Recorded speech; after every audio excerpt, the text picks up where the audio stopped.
আপনারা দেখছেন একুশে টেলিভিশন।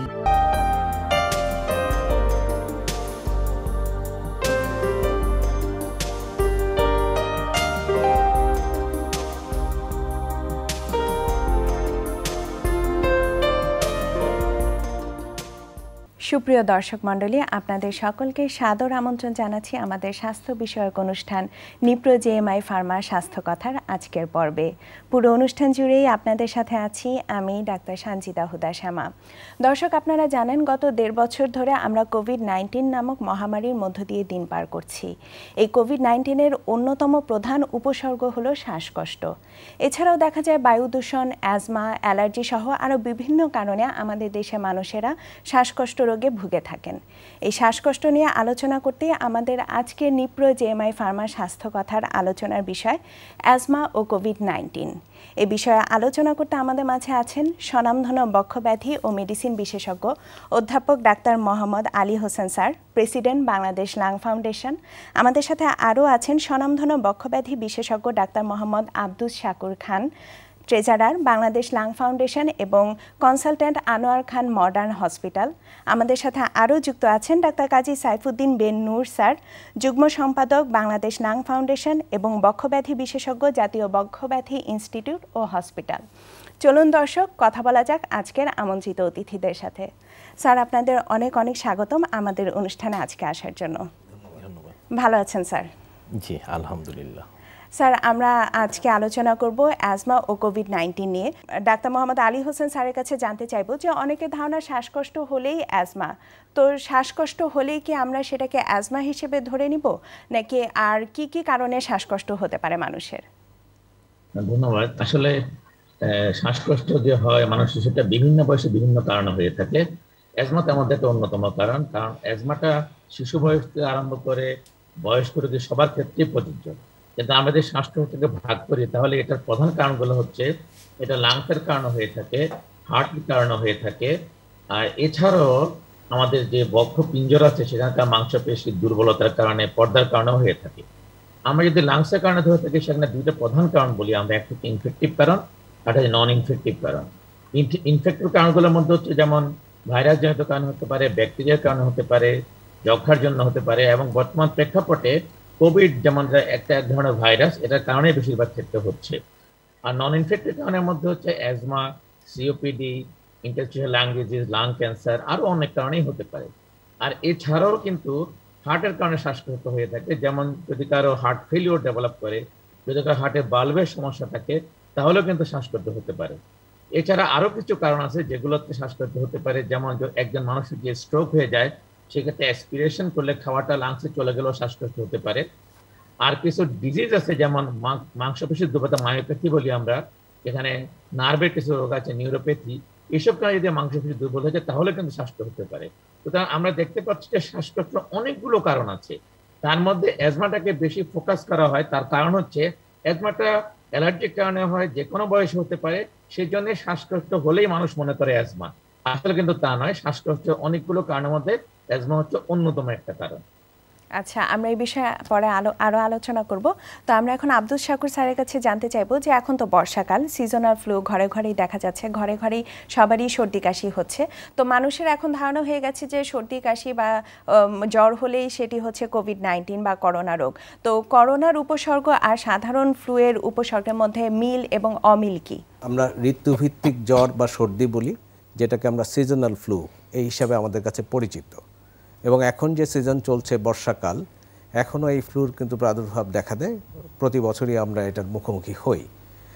বিষয়টা হলো যে উপসর্গ ভিত্তিক একেবারে আলাদা করা খুব কঠিন, কারণ আপনি জানেন যে কোভিড-19 যখন আসলো তখন থেকে প্রায় 1.5 বছর আমরা অতিক্রান্ত হলাম, এর উপসর্গ ভিত্তিক ভিন্নতা কিন্তু আমরা দেখছি। তবে কমন কিছু উপসর্গ আছে, তার মধ্যে হচ্ছে সর্দি, জ্বর এবং সাথে মাথা ব্যথা, শরীর ব্যথা এবং কখনো কখনো কাশি, এটা কোভিডের ক্ষেত্রে। আর সাধারণ সর্দি জ্বর, যেটাকে আমরা সিজনাল ফ্লু বলি, সেখানেও কিন্তু জ্বর অনুভূত হওয়া অথবা জ্বর এবং সেই সাথে একটু সর্দি, কখনো কখনো কাশি, কখনো কখনো গলা ব্যথা অর্থাৎ থাকে। তো উপসর্গ ভিত্তিক একেবারে সম্পূর্ণ পৃথক করা খুব কঠিন। এখন প্রশ্ন হলো যে তাহলে আমরা পৃথক করব কিভাবে? করাটা তো খুব দরকার, কারণ আমরা যদি ব্যবস্থাপনার দিকে যাই তাহলে আমাদের এটা কিন্তু করতে হবে। তা আমি সকলের উদ্দেশ্যে একটা কথা বলতে চাই এই সুযোগে, যে যখন এই প্যান্ডেমিক চলছে, মহামারী চলছে কোভিডের, তখন যদি কারো সাধারণ সর্দি কাশির মতোই মনে হয়, তাহলেও তাকে সচেতন হতে হবে এটা হয়তো বা কোভিড। এখন হচ্ছে আরেকটা বিষয়, সাধারণ সর্দি কাশি অল্প সময়ের মধ্যে রিভার্স করে, বলা হয় যে ন্যাচারালি ভালো হয়ে যায় এবং কমপ্লিকেশনস বা জটিলতা এই ক্ষেত্রে খুবই কম। আর কোভিডের ক্ষেত্রে কিন্তু আমরা দেখছি কোভিড জ্বর সর্দি থাকা অবস্থায় এক ধরনের জটিলতা, ওইটা সেরে যাওয়ার পর আরেক ধরনের জটিলতা, অর্থাৎ বড় ধরনের জটিলতা এবং মৃত্যুরও কারণ হয়ে দাঁড়ায়। তো সার্বিকভাবে আমি বলবো যে সাধারণ ধরনের উপসর্গ আমরা ঋতুভিত্তিক সিজনাল ফ্লুতে পাই, যেটা কিনা কোভিডের ক্ষেত্রে এটা মারাত্মক আকার ধারণ করতে পারে। আচ্ছা, আমরা জানলাম আসলে কোভিড-19 এবং সাধারণ ফ্লু এর মধ্যে পার্থক্য কি। তো স্যার, এখন কাজী সাইফুদ্দিন বেন্নুর স্যারের কাছে জানতে চাইবো, অ্যালার্জি বা অ্যাজমাতে যেসব মানুষেরা সাধারণত ভুগে থাকেন, তাদের জন্য কোভিড-19 আক্রান্ত হওয়ার ঝুঁকি কতটা বেশি থাকে? ধন্যবাদ, এটা আসলে খুবই জরুরি একটা প্রশ্ন। আমি এই উত্তরটা দুটো ভাগে দিতে চাই। অ্যাজমা রোগী একদল যাদের শ্বাসকষ্ট এবং অন্যান্য উপসর্গ নিয়ন্ত্রণে আছে, আরেক দল যাদের এই শ্বাসকষ্ট এবং উপসর্গগুলো নিয়ন্ত্রণে নেই, অর্থাৎ তারা সঠিক চিকিৎসার মধ্যে নেই। তা আমরা যদি প্রথম দলের দিকে যাই, যে যাদের নিয়ন্ত্রণে আছে সম্পূর্ণ, তাহলে তাদের কিন্তু কোভিডের ঝুঁকি যে অন্যদের তুলনায় খুব বেশি তা নয়। এটা বলা হয়ে থাকে যে যদি সঠিকভাবে অ্যাজমা নিয়ন্ত্রণ করা থাকে, তাহলে তাদের কোভিডের সম্ভাবনা অন্য যে কোনো মানুষ, যে কোনো রোগী বা যে কোনো সাধারণ মানুষের প্রায় একই রকম। বরং কোনো কোনো ক্ষেত্রে বলা হয়ে থাকে যে তাদের যদি অ্যাজমাটা সম্পূর্ণ নিয়ন্ত্রণ থাকে এবং তাদের যদি ইনহেলারে যে আমরা স্টেরয়েড ওষুধগুলো দিয়ে থাকি, সেগুলো যদি তারা পরিমিত মাত্রায় নিয়মিত ব্যবহার করে থাকেন, তাদের বরং অন্যদের তুলনায় সম্ভাবনা একটু কম থাকে এই ভাইরাসটা শরীরের শ্বাসতন্ত্রে গিয়ে বসতে পারার। কারণ ওই স্টেরয়েডগুলোর কারণে যে রিসেপ্টরে গিয়ে এই ভাইরাসটা বসে, সেটার একটা ডাউন রেগুলেশন হয়, অর্থাৎ সেটার সংখ্যাটা কিছু কমে থাকে তাদের, ফলে তারা এক ধরনের প্রোটেকশনের মধ্যে বরং থাকতে পারে। আর যাদের নিয়ন্ত্রণ নেই, তারা কিন্তু আসলে সত্যিকার অর্থেই একটা সমস্যার মধ্যে আছেন। যারা অনিয়মিত ওষুধ ব্যবহার করছেন, প্রায়শই যাদের অ্যাজমার নিয়ন্ত্রণ চ্যুতি হচ্ছে, শ্বাসকষ্টে ভুগছেন, তাদের সম্ভাবনাটা কিন্তু যথেষ্ট বেশি, কারণ তারা ইতিমধ্যেই একটা দুর্বল ফুসফুসের অধিকারী এবং এই নিয়ন্ত্রণহীনতার কারণে একবার ভাইরাস তার ভিতরে গেলে তারা অতি দ্রুত বংশবিস্তার করে তাকে কিন্তু অন্য যে কোনো রোগীর তুলনায় বেশি সমস্যায় ফেলতে পারে। আসলে যদি এটি নিয়ন্ত্রণে থাকে, তাহলে আর চিন্তার খুব বেশি কারণ নেই। আসলে চিন্তার তেমন অতিরিক্ত কোনো কারণ নেই। আচ্ছা, আমরা এই বিষয়ে আবার আলোচনা করব। এখন আমরা জানতে চাইব আলী হোসেন স্যারের কাছে, যে দেখা যাচ্ছে যে কোভিড-19 যারা আক্রান্ত হচ্ছেন, তারা অলরেডি যারা অ্যাজমার রোগী বা অ্যাজমায় ভোগেন, তাদের ক্ষেত্রে কি কি সাবধানতা অবলম্বন করতে হবে? আসলে অ্যাজমা পেশেন্টের জন্য আমাদের কোনো সাবধানতা নাই। ডাক্তার বেন্নু যেটা বললেন যে অ্যাজমাটাকে সঠিক নিয়ন্ত্রণ করতে হবে, অর্থাৎ একটা পেশেন্টের যদি অ্যাজমা থাকে, সে রেগুলার তার প্রিভেন্টিভ ওষুধ, অর্থাৎ স্টেরয়েড জাতীয় ইনহেলার রেগুলার নেবে, সে মন্টিলোকাস জাতীয় ওষুধ খাবে, সে যেটা খাচ্ছে সেটাই নিয়ন্ত্রণ করবে। এবং সবচেয়ে বড় কথা হচ্ছে, তার অ্যাজমাটা যদি সম্পূর্ণ নিয়ন্ত্রণে থাকে, তাহলে কিন্তু তার কোভিড হওয়ার ঝুঁকি একজন সাধারণ মানুষের যা হচ্ছে ওইটুকুই। কিন্তু সমস্যা হচ্ছে, তার অ্যাজমা যদি নিয়ন্ত্রণ না থাকে, তাহলে তার কোভিড আক্রান্ত হলে তার ফুসফুস তো অলরেডি অ্যাজমাতে এমনি আক্রান্ত, কোভিডে আরো আক্রান্ত হয়ে তার ফুসফুসটা আরো বেশি ক্ষতিগ্রস্ত হবে এবং তার কমপ্লিকেশন হওয়ার সম্ভাবনাও বেশি। সুতরাং আমাদের সাজেশন হচ্ছে, প্রত্যেক অ্যাজমা পেশেন্ট তার অ্যাজমাটাকে নিয়ন্ত্রণ, যেই ওষুধগুলো চালিয়ে যাচ্ছেন সেগুলো চালিয়ে অ্যাজমাটাকে সম্পূর্ণ নিয়ন্ত্রণে রাখবেন, তাহলে তার কোভিড হওয়ার ঝুঁকি নাই বললেই চলে। আব্দুল শাকুর স্যারের কাছে জানতে চাইবো, যে যদি অ্যাজমা রোগে আক্রান্ত একজন যদি কোভিড-19 আক্রান্ত হন পরবর্তীতে, তাহলে সেক্ষেত্রে তাকে কখন হাসপাতালে ভর্তি হতে হবে? আসলে এই কথাটি সার্বিক মানে অ্যাজমা রোগী অথবা যার অ্যাজমা নাই, সকলের ক্ষেত্রে অ্যাডমিশন ক্রাইটেরিয়া, যেটা কি কারণে অ্যাডমিশন হবেন, বিষয়টা একই অলমোস্ট। তবে আমরা যখন দেখব যে করোনা আমরা সাসপেক্ট করছি বা কোভিড সাসপেক্ট করছি, তখন আমরা খুব ঘনিষ্ঠভাবে তার লক্ষণগুলো পর্যবেক্ষণ করব। এটা রোগী নিজেও করবে, তার বাসার যারা থাকেন তারাও খেয়াল করবেন। সাধারণ উপসর্গ যেগুলো, সাধারণত হালকা জ্বর অথবা জ্বর সাথে মাথা ব্যথা অথবা শরীর ব্যথা বা সাধারণ সর্দি, এটা বাড়িতে বসে চিকিৎসকের পরামর্শ নিয়ে এই কোভিড রোগীরা যারা অ্যাজমা আক্রান্ত, তারা অ্যাজমার চিকিৎসার পাশাপাশি এটা নিয়ে বাসাতেই থাকবেন। তবে যদি দেখা যায় তার জ্বরটা দীর্ঘমেয়াদী হচ্ছে, জ্বরের সাথে আরও পারিপার্শ্বিক কিছু সমস্যা, বিশেষ করে শ্বাসকষ্ট, অথবা শ্বাসকষ্ট অনুভূত না হলেও একটা পর্যায়ে যদি দেখে তার শরীরে অক্সিজেনের মাত্রাটা কমে যাচ্ছে, এটা একটা নির্দিষ্ট মাত্রা আছে, তার থেকে কমে যাচ্ছে, অথবা বেশি রকম দুর্বল হয়ে যাচ্ছে, অথবা কিছু আনুষঙ্গিক উপসর্গ যেমন হচ্ছে প্রচণ্ড মাথা ব্যথা হচ্ছে বা বমি হচ্ছে, অর্থাৎ উপসর্গগুলো যদি বেশি দেখা দেয়, জ্বরটা যদি দীর্ঘমেয়াদী হয়, অথবা শ্বাসকষ্ট অনুভূত হওয়া অথবা অক্সিজেন কমে যাওয়া, এই ধরনের ক্ষেত্রে আমাদের অ্যাজমা রোগীর জন্য বলা আছে, যাদের অ্যাজমা নাই তাদের জন্য বলা আছে যে হসপিটালে তখন ভর্তি হতে হয়। কারণ অক্সিজেন প্রয়োজন যখন দেখা দেয় তখন পরোক্ষভাবে আমরা বুঝতে পারি যে তার ফুসফুস হয়তো এই ভাইরাস দ্বারা আক্রান্ত হয়েছে। তো ফুসফুসের যে অক্সিজেনের ডিম্যান্ড সেটা বেড়ে গেলে যে কোনো সময় আরও বেশি বাড়তি প্রয়োজন হতে পারে, এবং তার উপসর্গ ভিত্তিক তার যেটা সেবা শুশ্রূষা এবং ঔষধ সেটা হসপিটালে দিয়ে প্রয়োগ করাটাই উচিত, এবং তখনই তাদেরকে বলা হয় যে আপনি হসপিটালে ভর্তি হন এবং সেখানকার প্রয়োজনীয় সেবা গ্রহণ করেন। আচ্ছা, তো এখন আমরা কাজী সাইফুদ্দিন স্যারের কাছে জানতে চাইবো যে অ্যাজমা রোগে আক্রান্ত অলরেডি যারা আছেন তারা যখন কোভিড-19 ভাইরাস দ্বারা আক্রান্ত হচ্ছেন তখন সে ধরনের রোগীদের ক্ষেত্রে আসলে কি কি ধরনের ওষুধ আপনারা দিয়ে থাকেন? আসলে কোভিড-19 আক্রান্ত হওয়ার কারণে অ্যাজমা রোগীরা যে সমস্যাগুলোয় পড়েন সেগুলো নিয়ন্ত্রণের জন্য যে বিশেষ অন্য ধরনের বা অতিরিক্ত কোনো ওষুধ ব্যবহার করতে হয় তা নয়। আমরা যে স্টেপ কেয়ার ম্যানেজমেন্ট বলে থাকি অ্যাজমার, সেই রোগীটি যে মাত্রাতে যে স্টেপে তার চিকিৎসা চলছিল বা যে স্টেপে চিকিৎসা করলে তিনি সম্পূর্ণ নিয়ন্ত্রণে থাকেন সেটিকে বজায় রাখতে হবে। এবং এটার জন্য যেটা বলা হয়ে থাকে যে প্রথমত একটা হচ্ছে নিয়ন্ত্রণকারী ওষুধ, যেগুলো আমরা ইনহেলার আকারে স্টেরয়েড জাতীয় ওষুধ দিয়ে থাকি এবং সেই সাথে ব্রঙ্কোডাইলেটর বা শ্বাসনালী প্রসারক ওষুধ দিয়ে থাকি, সেগুলো নিয়মিত ব্যবহার করতে হবে। সেই সাথে আমরা ডক্সোফাইলিন বা ডক্সিভা জাতীয় ওষুধ দিয়ে থাকি, মন্টিলুকাস বা মন্টিভা জাতীয় কিছু ওষুধ দিয়ে থাকি, যেগুলো এই শ্বাসনালী বা শ্বাসতন্ত্রের এই সমস্যাগুলোকে আরাম দিতে সহায়তা করে, সেগুলো চালিয়ে যেতে হবে। এমনকি যদি প্রয়োজন হয় তাহলে স্বল্প মাত্রায় অল্প সময়ের জন্য যে রেস্কিউ স্টেরয়েড ট্যাবলেট দেওয়া হয় মুখে, সেটিও দরকার হলে তাকে দেওয়া যেতে পারে। অর্থাৎ সাধারণভাবে একজন অ্যাজমা রোগীকে নিয়ন্ত্রণের জন্য যা যা করণীয় তাই একইভাবে করতে হবে এই কোভিড আক্রান্ত অ্যাজমা রোগীর ক্ষেত্রেও। সুপ্রিয় দর্শক মণ্ডলী, আমরা আলোচনা করছি অ্যাজমা এবং কোভিড-19 নিয়ে। আমরা আরও অনেক কিছু জানবো, আলোচনা করব। আপাতত ফিরে আসছি ছোট্ট একটি বিজ্ঞাপন বিরতি নিয়ে। সুপ্রিয় দর্শক মণ্ডলী, বিরতির পরে আবারও স্বাগত জানাচ্ছি নিপ্রো জেএমআই ফার্মা স্বাস্থ্য কথার আজকের পর্বে। আমরা আলোচনা করছিলাম অ্যাজমা ও কোভিড-19 নিয়ে। চলুন দর্শক, আলোচনা করি আমাদের আমন্ত্রিত অতিথিদের সাথে। স্যার, এখন আমরা আলী হোসেন স্যারের কাছে জানতে চাইবো যে করোনা পরবর্তী যে ফুসফুসে যে সকল জটিলতা হয়, এই জটিলতা প্রতিরোধ করার উপায় কি এবং এই জটিলতাগুলো বোঝার উপায় কি? প্রধান উপায় হচ্ছে যে যিনি চিকিৎসা করবেন তাকে কিন্তু খুব আর্লিয়েস্টে ডায়াগনোসিস করতে হবে যে এটা ফুসফুস আক্রান্ত হয়ে ফুসফুস ক্ষতিগ্রস্ত হচ্ছে। আমরা দেখতে পাবো যে ফুসফুস আক্রান্ত হওয়ার কতগুলো সাইন সিমটম আছে, যেমন পেশেন্টের শ্বাসকষ্ট হবে, তার অক্সিজেন লেভেলটা কমে যাবে।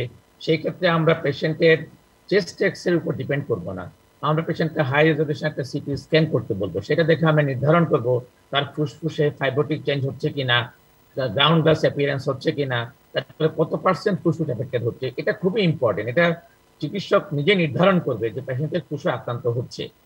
যদি ফুসফুস আক্রান্ত হয়, যেটাতে চিকিৎসক যদি ধরতে পারেন, তাহলে প্রথম থেকে চিকিৎসা করলে কিন্তু ফুসফুস জটিলতা হয় না আসলে। তার কারণ হচ্ছে আমরা যদি দেখি কোনো একজন পেশেন্ট করোনা আক্রান্ত হয়ে গেছে, তার 5 থেকে 7 দিন পার হয়ে গেছে, ফুসফুসে আক্রান্ত হচ্ছে, তখনই শুরু করতে হবে তাকে অ্যান্টি ইনফ্লেমেটরি মেডিকেশন, অর্থাৎ তাকে স্টেরয়েড দিয়ে শুরু করতে হবে যাতে করে তার ফুসফুসটা ফাইব্রোসিসের দিকে না যায়। এখন এটা দেওয়া সত্ত্বেও কিন্তু অনেক পেশেন্ট আছে যাদের অক্সিজেন ডিমান্ড বেড়ে যায়, তাদের ফুসফুস আক্রান্তে ফাইব্রোসিস হয়ে যাচ্ছে। অনেক পেশেন্টই কিন্তু এতে করে অক্সিজেন ডিপেন্ডেন্ট হয়ে যায়।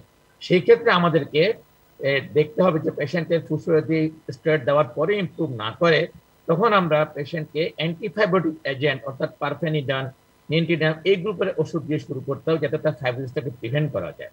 এই দুটো চিকিৎসার মাধ্যমে আমরা 95 থেকে 97% কেজেই কিন্তু ফুসফুসের ফাইব্রোসিস প্রিভেন্ট করা সম্ভব। 2 to 3% কেজে কিন্তু এই চিকিৎসা দেওয়ার সত্ত্বেও তার কমপ্লিকেশন ডেভেলপ, অর্থাৎ পেশেন্টের ফাইব্রোসিস হয়ে যায়। সেই ক্ষেত্রে পেশেন্টকে অবশ্যই রিহ্যাবিলিটেশন শুরু করতে হবে। এখানে মনে রাখতে হবে এই রিহ্যাবিলিটেশনটা অর্থাৎ এই যে ফুসফুসের যে ব্যায়ামগুলো এগুলো কিন্তু পেশেন্ট যখনই সমর্থ হবে, অর্থাৎ পেশেন্ট যখনই যত তাড়াতাড়ি শুরু করতে হবে, অর্থাৎ ইনিশিয়ালি পেশেন্টকে শিখিয়ে দিতে হবে, অথবা যদি পেশেন্ট না পারে অ্যাসিস্ট করতে হবে, তারপরে পেশেন্টকে যাতে প্রতিদিন করার জন্য এনকারেজ করতে হবে। পেশেন্ট সাধারণত যেহেতু দুর্বল থাকে তারা কিন্তু ব্যায়াম করতে চায় না, তো পেশেন্টকে প্রতিদিন এনকারেজ করতে হবে যাতে সে ব্যায়ামটা করে।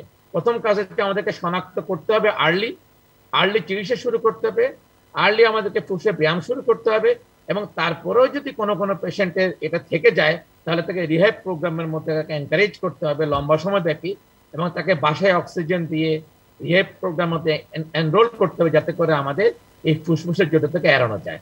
আচ্ছা, এই রিহ্যাবিলিটেশন সম্পর্কে আমরা আরও আলোচনা করব। আপাতত আমি চলে যাচ্ছি আব্দুল শাকুর স্যারের কাছে, যে করোনা পরবর্তী এই যে ফুসফুসের জটিলতা, এটা থেকে পরিত্রাণের উপায় কি?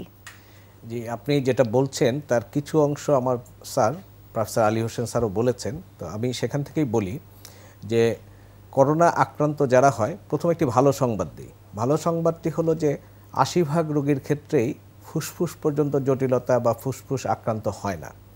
২০% রোগীর ক্ষেত্রে দেখা যায় কম বেশি ফুসফুস আক্রান্ত হয়। আক্রান্ত হলে তার যেহেতু ফলাফল কতগুলো আসে, একটা আসে যে আক্রান্ত হয়ে আবার ভালো হয়ে যায়, আরেকটা অংশ আছে আক্রান্ত হওয়ার পরে ভালো হয় না, পরবর্তী সারা জীবন তার ক্ষত নিয়ে বয়ে বেড়াতে হয়, ফাইব্রোসিস হয়ে যায়।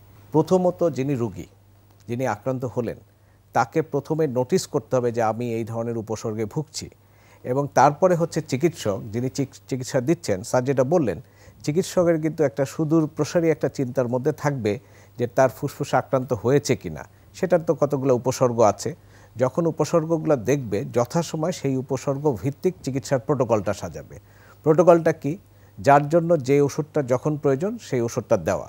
তার মধ্যে একটি খুব বিশেষ দিক হলো, করোনার একটা বৈশিষ্ট্য হচ্ছে দ্বিতীয় সপ্তাহ থেকে যাদের ফুসফুসে আক্রান্ত হয় তাদের ফুসফুসে পার্মানেন্ট চেঞ্জ বা ফাইব্রোসিস হওয়া শুরু হয়ে যায়। তাহলে সেই শুরুতেই আমাদেরকে এমন কিছু ব্যবস্থা দিতে হবে যেন ওই ফাইব্রোসিসটা প্রিভেন্ট করা যায়। তার জন্য কিছু ঔষধ আছে, যেমন আমরা স্টেরয়েড প্রয়োগ করি, আমরা অ্যান্টিফাইব্রোটিক কিছু ঔষধ স্যার নাম বললেন, এগুলো ব্যবহার করি, এবং যখন থেকে রোগীটা সক্ষম তখন থেকে তার ফুসফুসের ব্যায়াম বা শ্বাসের ব্যায়াম, এবং এই শ্বাসের ব্যায়াম কিন্তু ওই যে পুনর্বাসন অথবা রিহ্যাবের একটা অংশ। এটা কোন রিহ্যাব? এটা হচ্ছে ফুসফুসের রিহ্যাব, অর্থাৎ ফুসফুসের পুনর্বাসন। তাহলে ফুসফুসের পুনর্বাসনটা আমরা আগেই শুরু করব যথাসময়। আমরা ফুসফুসের যেন ক্ষতি না হয় সেই ধরনের ঔষধগুলো যথাসময় শুরু করব।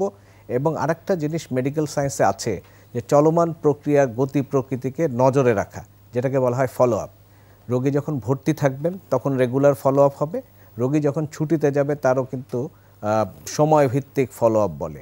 আমরা যদি প্রথমেই দেখি একটা সিটি স্ক্যানের মাধ্যমে ওনার ফুসফুস আক্রান্ত হয়েছে, তাহলে পরবর্তী সিটি স্ক্যান করে আমাকে বুঝতে হবে যে এই আক্রান্ত ফুসফুসের পরিমাণটা বাড়ছে না কমছে নাকি পার্মানেন্টের দিকে যাচ্ছে।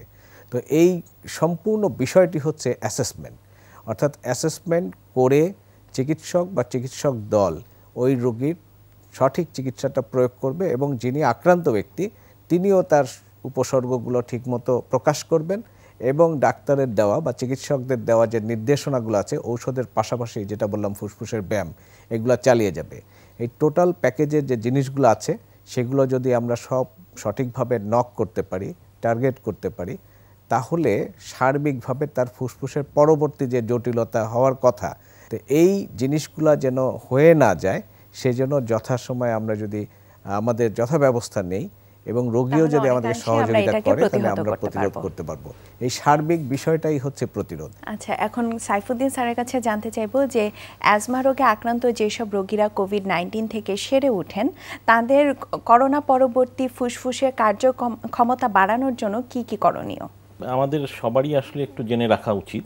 তো আমি বলবো যে এটি রক্ষা করার জন্য বা ফুসফুসের কার্যক্ষমতাটাকে সঠিক মাত্রায় রাখার জন্য আমাদের কিছু কিছু ভালো অভ্যাস গড়ে তুলতে হবে, আর কিছু কিছু বদ অভ্যাস বাদ দিতে হবে। ভালো অভ্যাসের মধ্যে প্রথমত হচ্ছে যে আমাদের নির্মল বাতাসে শ্বাস নেওয়ার একটা পরিবেশ তৈরি করার চেষ্টা করতে হবে। আমরা যেন পরিবেশ দূষণ না করি এবং একটা নির্মল বাতাসে শ্বাস নেই। নিয়মিতভাবে আমরা কিছু শ্বাসের ব্যায়াম করি, এটার জন্য অতিরিক্ত কোনো যন্ত্রপাতিরও তেমন দরকার নেই। লম্বা করে ভালো মুক্ত বাতাসে লম্বা শ্বাস নিয়ে, বুক ভরে শ্বাস নিয়ে আবার সেটিকে খুব জোরে ছাড়া এবং এটিকে প্রতিদিন সকালে বিকালে একটা নির্দিষ্ট 15-20 মিনিট বা 25 মিনিট ধরে করা, এই জিনিসটার চেষ্টা করতে হবে। আমাদের একটা সুষম খাদ্যাভ্যাস গড়ে তুলতে হবে যাতে আমাদের ফুসফুসের অতিরিক্ত কোনো চাপ না পড়ে বা আমাদের সার্বিক যে শরীরের ফিজিওলজি যেটা আছে তাতে যাতে কোনো গড়বড় না হয়, যার ফলে আমাদের কোনো এই ধরনের সমস্যাগুলো বারবার আসতে পারে। বাসাতেও এই ধরনের ব্যাপারে কিছু কাজ নিতে হবে, যেমন কিছু সময় উপুর হয়ে শুয়ে থাকা, তারপরে নিয়মিত কিছু খালি হাতের ব্যায়াম করা, এই জিনিসগুলোকে বজায় রাখতে হবে। আর খারাপ অভ্যাস বাদ দেওয়ার মধ্যে প্রথমত এবং প্রধানত হচ্ছে ধূমপান পরিত্যাগ করতে হবে। ধূমপান পরিত্যাগ না করলে একজন পোস্ট কোভিড রোগীর কিন্তু নানা রকম জটিলতা সামনে সৃষ্টি হবে।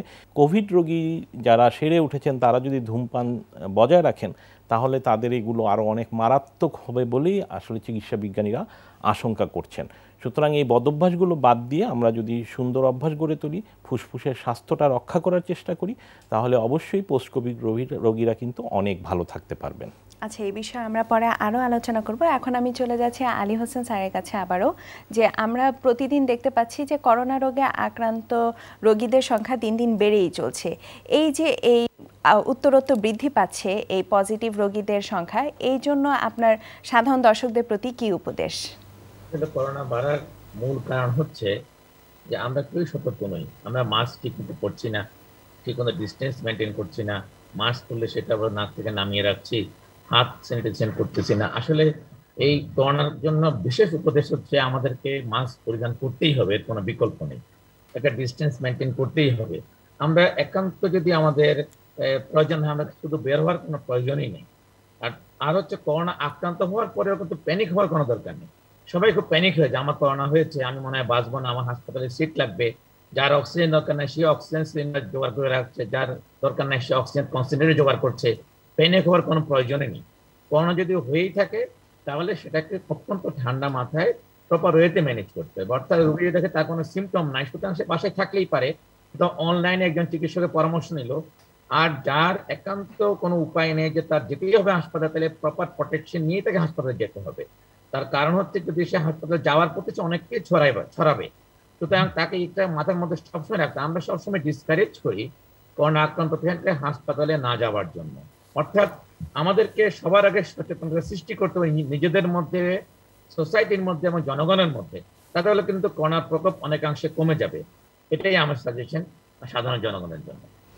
ধন্যবাদ স্যার। এখন আব্দুল শাকুর স্যারের কাছে জানতে চাইব, এই যে করোনা পরবর্তী জটিলতা বারে বারে বিভিন্ন আলোচনায় আসছে, আমরা অনেক কথা বলছি, তো খুব সংক্ষেপে দর্শকদের জন্য যদি বলতেন এই করোনা পরবর্তী জটিলতাকে প্রতিরোধ করার উপায় কি? জি, প্রথমত হলো যে এই যে আমরা এই করোনা আক্রান্ত হলে আমরা যেমন খুব বিচলিত হয়ে যাই, আতঙ্কিত হয়ে, এটা স্বাভাবিক, এটা হচ্ছে। কিন্তু আমার স্যার ইতিমধ্যে বললেন যে আতঙ্কিত হওয়ার সুযোগ নাই, প্রয়োজন নাই, বরং সচেতন হই। 80-85 রোগী কিন্তু নর্মাল সর্দি জ্বরের মতোই হয় এবং সেটা অটোমেটিক্যালি কিছু সাপোর্ট নিলেই ভালো হয়ে যায়। আবার এটাও ঠিক, এত সহজভাবে নেবেন না যে আপনার কিছু সিগন্যাল আপনি পাচ্ছেন তারপর যেটা শেয়ার করছেন না, তাহলে শেয়ার করলে হবে কি তার যথাযথ উপযুক্ত চিকিৎসাটা সে পেতে পারে। আমরা আতঙ্কিত হব না, বিচলিত হব না, সচেতন হয়ে মোকাবেলা করব। এটাই হচ্ছে আমার ছোট করে বলা আর কি। তো স্যার, আমরা আসলে আমাদের অনুষ্ঠানে একেবারে শেষ পর্যায়ে চলে এসেছি। খুব সংক্ষেপে জানতে চাইব আমাদের দর্শকদের উদ্দেশ্যে যে সার্বিকভাবে করোনা পরিস্থিতি মোকাবেলার জন্য কি কি উপদেশ? আসলে এই যে করোনার যে মহামারীর সময়টা, এটা তো মানব সভ্যতার ইতিহাসে একটা কালো অধ্যায় হিসাবে হয়তো বিবেচিত হবে। তবে আমি মনে করি যে এর মধ্য দিয়েও কিন্তু বেশ কিছু ভালো জিনিসের শিক্ষা আমরা পেয়েছি এবং আমরা পেতে পারি। যেমন আমাদের অনেক হারিয়ে যাওয়া ভালো অভ্যাস আমরা আবার শুরু করেছি। যে হাঁচি কাশি দেওয়ার যে ছোটোবেলা থেকে আমাদেরকে শেখানো হতো যে একটা নির্দিষ্ট আদব কায়দা আছে, যেখানে সেখানে কফ থুতু না ফেলা, তারপরে অতিরিক্ত ময়লা আবর্জনা তৈরি না করা, পরিবেশ দূষণ না করা, যেগুলো এখন বলা হচ্ছে যে এই করোনাকে মোকাবেলার জন্য খুব প্রয়োজনীয়, এবং আমরা কিন্তু সেগুলো এখন আবার মানছি। আমরা কিন্তু আমাদের শিশু থেকে শুরু করে বৃদ্ধরা প্রত্যেকে এগুলো কিন্তু আর মানছেন। তো আমি এই সবার উদ্দেশ্যে এটাই বলবো যে এই কঠিন সময়ের মধ্য থেকে কিন্তু এই ভালো শিক্ষাগুলো যেন আমরা নিয়ে নিই এবং এই ভালো শিক্ষাগুলো যেন আমরা বজায় রাখি। স্যার, আমাদের আসলে আরও অনেক কিছু জানার ছিল, জিজ্ঞাসা করার ছিল, কিন্তু আমাদের হাতে সময় না থাকার কারণে সেটা সম্ভব হলো না। আপনারা আপনাদের মূল্যবান সময় দিয়ে আমাদের মাঝে এসেছেন, এজন্য আপনাদের অসংখ্য ধন্যবাদ, এবং অধ্যাপক আলী হোসেন স্যারকে অসংখ্য ধন্যবাদ তার মূল্যবান সময় দিয়ে আমাদের সাথে যুক্ত হওয়ার জন্য। দর্শক, আমরা এতক্ষণ আলোচনা করছিলাম অ্যাজমা ও কোভিড-19 নিয়ে। আশা করি আপনারা অনেক কিছু জানতে পেরেছেন, অনেক উপকৃত হয়েছেন। ভালো থাকবেন, ভালো রাখবেন, স্বাস্থ্যবিধি মেনে চলে করোনা ভাইরাসকে প্রতিহত করবেন, এই আশাবাদ ব্যক্ত করে বিদায় নিচ্ছি।